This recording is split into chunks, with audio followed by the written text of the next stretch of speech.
natin guys, pansin natin yung mga iso is kinakabit dyan sa mga lugar. Hello guys, annyeonghaseyo, Reniel Raguimnida.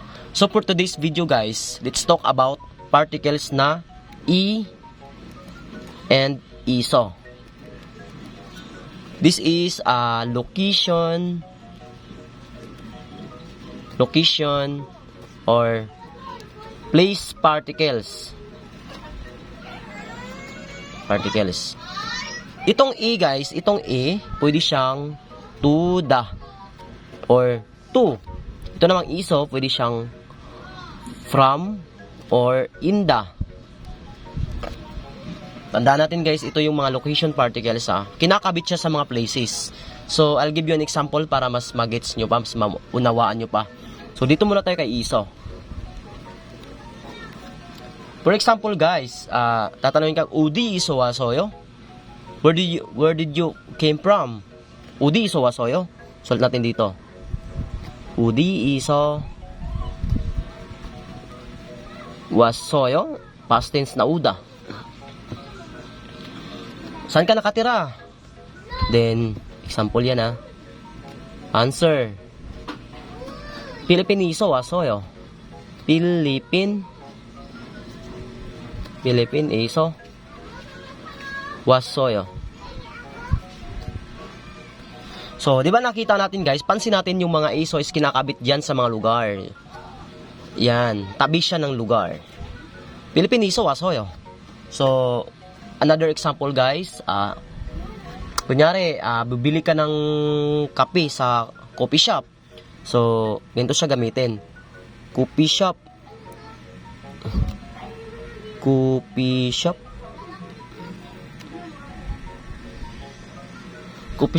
so coffee roll sayo. In the coffee shop I'll buy coffee, parang ganun siya. From the coffee shop I buy coffee. Bumili ako ng coffee sa coffee shop. So pansin niyo dito yung iso. And another example, hindi nagba-blurred guys. Ano pa ba? Tinisurang iso. Tiniso kyoyo. Pwede, no?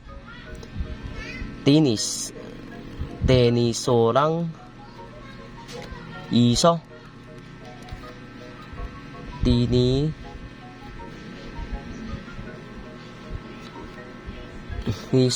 kyoyo. Ito yung iso guys. So dito na naman tayo kay E particle na to. So for example guys, dito kay E, kunyari nagtanong ka na kung chick udi yo. Sasabihin mo sa friend mo, "Chinguya, kung chick udi yo." Kung check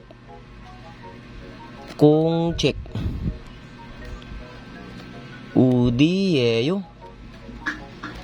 Sabi ng friend mo, kabang isoyo. Kabang isoyo. Andon sa bag mo. To your bag. At on your bag. Diba? Nakakabit siya. Another guys, and songsignim. Udi yeyo. So, sabihin mo na andun sa bahay. So, chibi. Jeep, di ba? Jeep ang bahay. Din location particles na to. Jeep iso. Jeep, GB lang, chibi. Wasoyo. Isoyo, sorry guys. Isoyo. So, gets natin.